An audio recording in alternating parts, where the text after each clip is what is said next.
Hello and welcome to Scholastically Natalie, where we talk about books, writing, reading, D&D, and sometimes other things. Today we are going to talk about another book by Amanda Lovelace, because I'm finally catching up on all the things that have been stacked on my bedside table. We haven't moved on to the cart that's in my bedroom that's full of books yet, but I'm sure we'll get there someday.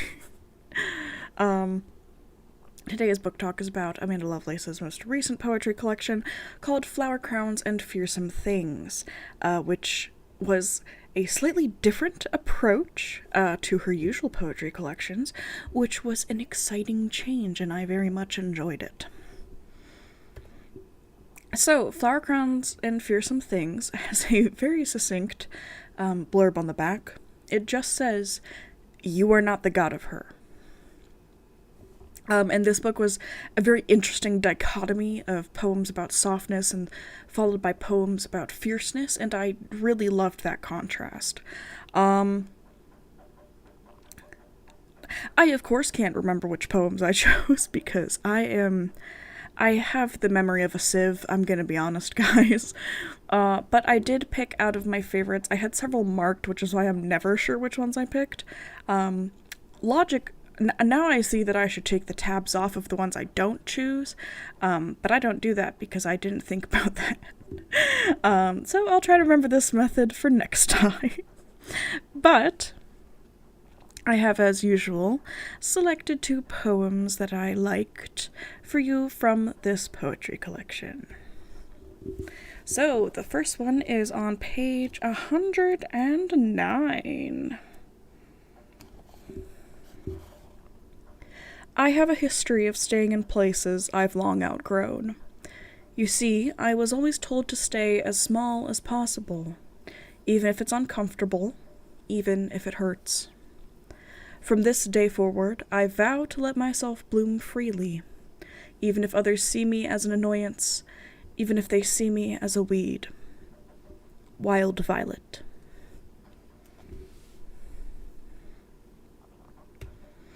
The second poem is on page 152, and I believe it is as part of bonus content, and I'm not sure if that's a special thing for Target or something else.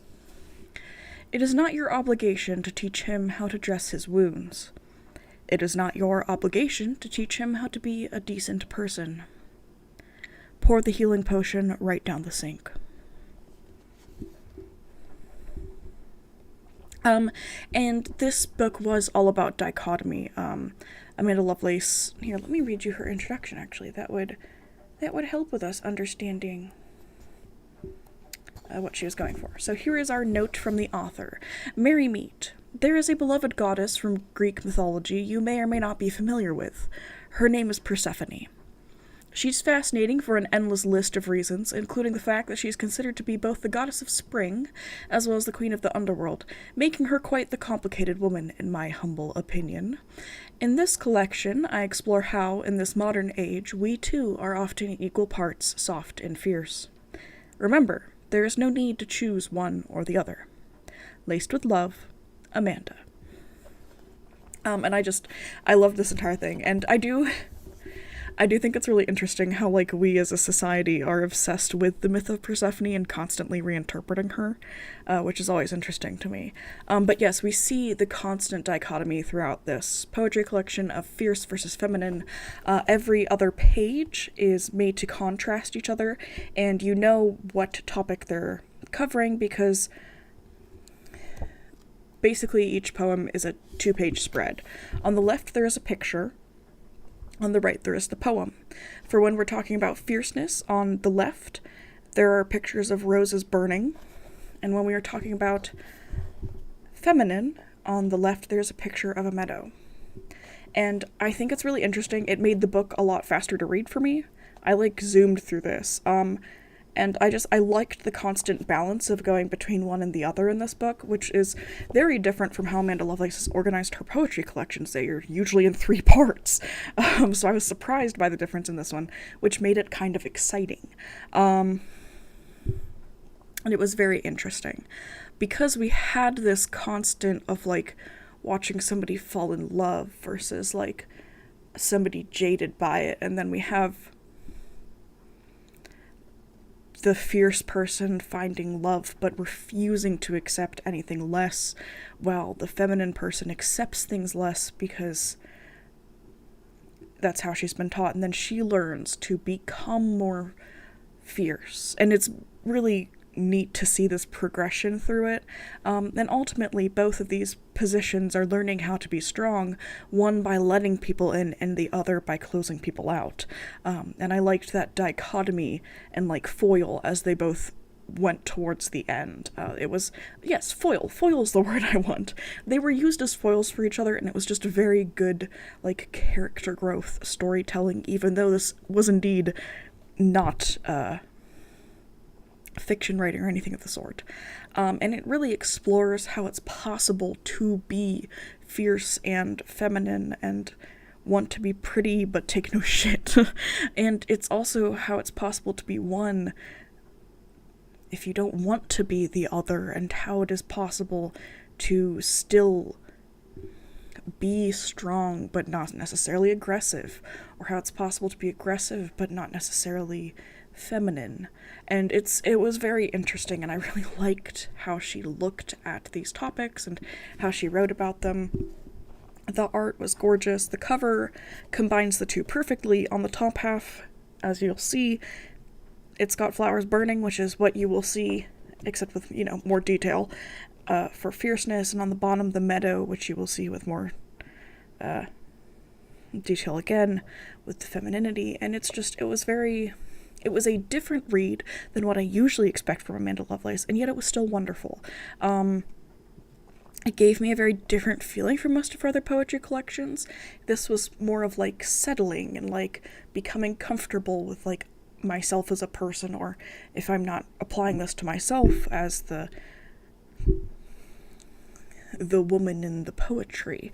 And it was a very interesting feeling, because most often her poetry collections are reaching for something, even if it's just bettering yourself, bettering society, pushing forwards, and this was kind of this is it. And it was very different, and I really liked that. I wasn't expecting that when I went to this book. I don't know what I was expecting, to be honest. Probably another princess-themed one, which I always welcome. But this was very interesting, and I really liked this kind of different and innovative style.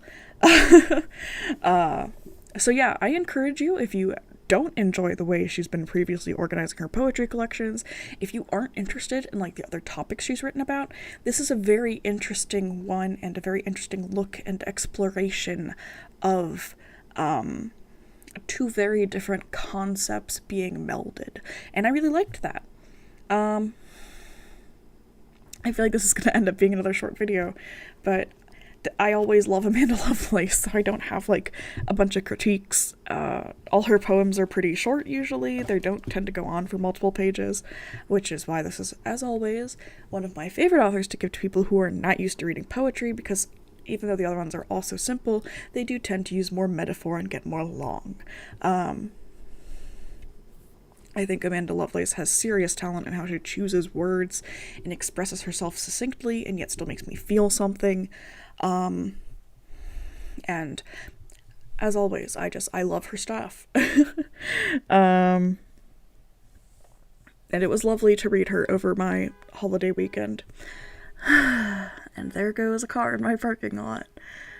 It also has things to weigh in on this conversation with. But yeah, this was a nice read on my holiday weekend. I read it pretty quickly. I brought other books and then I didn't get to them. I hope you all had a lovely holiday weekend, however you celebrated. If you didn't celebrate, you probably got time off work nonetheless, which was probably nice. And if you didn't have time off work, I'm mourn with you and hope you at the very least had a mildly restful holiday weekend.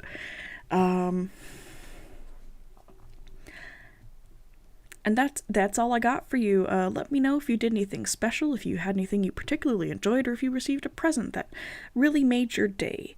The present that really made my day is that my parents got me a comforter covered in penguins, and that was lovely.